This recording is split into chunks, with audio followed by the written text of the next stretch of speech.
So CNN is shunning Tulsi Gabbard for absolutely no apparent reason. Tulsi actually said today on Fox News that she has not been given any explanation from the network as to why she's being shut out from their upcoming town halls. So what happened is the network announced January 17th that they were going to be hosting back-to-back 1-hour town halls with all of the major candidates. And they defined major candidate as any candidate who qualified and participated in the previous debate, or they received 3% in 10 of their national telephone polls that they released between November 26th and January 17th. Now, the reason why they added in that last little criteria is because they were under a lot of scrutiny for not having any people of color on the debate stage. It was, they'd reduced out all of the minorities. And so this allowed them to add Andrew Yang back into the mix. So they extended invites to Biden, Buttigieg, Sanders, Warren, Tom Steyer, Amy Klobuchar, and Andrew Yang. Now, they were saying that what they were going to do is host these in New Hampshire right before the New Hampshire primary, and that each candidate would get 1 hour. They would split these up into 2 different nights. So they would air 3 hours one night, 4 hours another night. They were actually supposed to be tonight, January 28th, and tomorrow, January 29th. But because of the impeachment, they've now had to move them to February 5th and February 6th. Now, that would all be, pretty much par for course. They've been excluding people when it comes to the debate stage. They've been excluding people when it comes to their media coverage. And they've got their criteria, their arbitrary criteria that they set. And then they say, okay, that's the reason. But here's the thing. Here's where it gets weird. They've now extended an invite to Deval Patrick. Do you even know who that is? Yeah, lots of us don't. Former Massachusetts Governor Deval Patrick. He joined the race late. He hasn't been in any of the debates. You haven't really seen him at all because he joined the race too late. He doesn't have a big national profile. He joined too late to really build a profile. So he's a guy that nobody knows. He certainly didn't make the debate stage. He doesn't qualify for any future debates. And he didn't get 3% in the last 10 national telephone polls. In fact, he doesn't register at all in any of the polls at all. So why would they extend an invite to Deval Patrick, but they would continue to exclude Tulsi Gabbard? Let's look at the polls just so that we can really kind of take a look at how egregious this actually is. So here are the latest polls. This is from yesterday, Monday, January 27th. The Emerson poll for Iowa came out.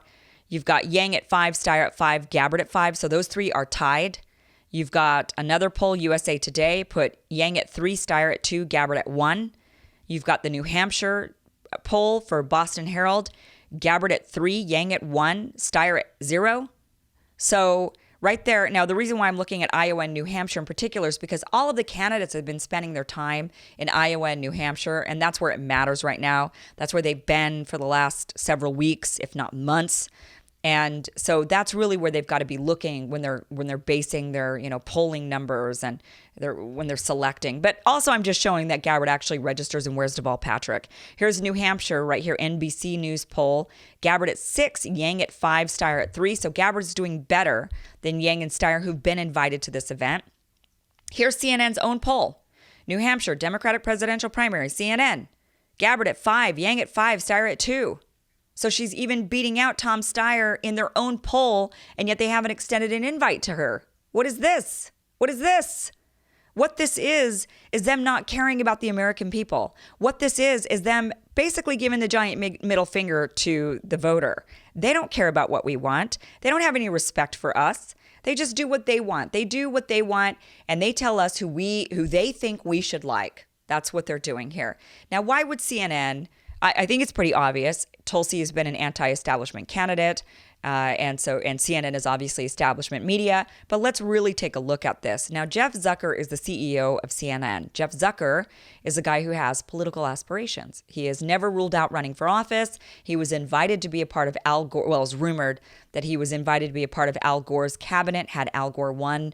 Of course, he didn't. He lost to George W. Bush. But he was invited to be a part of that. And Jeff Zucker has been heavily, very vocal for Democrats. He hates Trump. He's clearly turned CNN into the network that's very anti-Trump. They're not, they're clearly a very biased network. They've become even more biased. Now, Jeff Zucker says, here's where it gets interesting.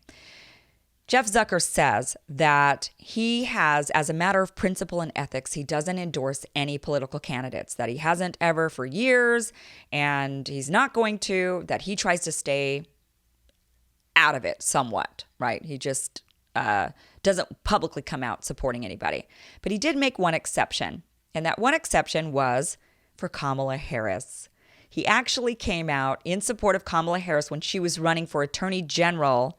She might have been running for Senate at the time, but it wasn't the presidential campaign, but it was her previous campaigns in California. He did come out for Kamala Harris saying this was the exception he was going to make. He really, really likes her, and he supported her. Now, it is also no secret that when Kamala Harris decided to run for president, that she got an unfair amount of coverage on CNN. She got an unfair amount of media coverage. So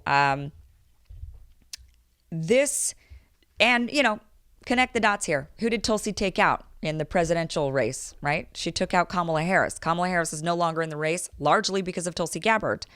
Also, CNN is accused of favoring Hillary Clinton heavily, really liking Hillary Clinton, kind of slamming Bernie Sanders a bit.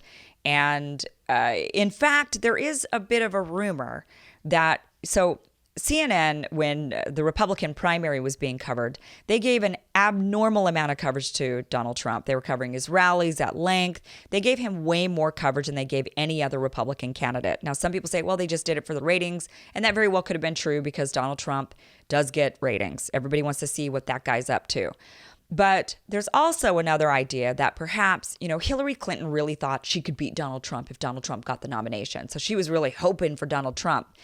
So it is possible that CNN gave him an abnormal amount of coverage in order to help him, in order to boost him, thinking that if he did end up with the nomination, that it would ultimately help Hillary Clinton. Obviously, that didn't work out, but that is what they were all thinking at the time. So CNN clearly, even if none of that is true, you know, there was also the incident where Hillary Clinton was leaked some of the questions from before the debates happened, some of the CNN debates that happened during the presidential primary. She was given the questions in advance.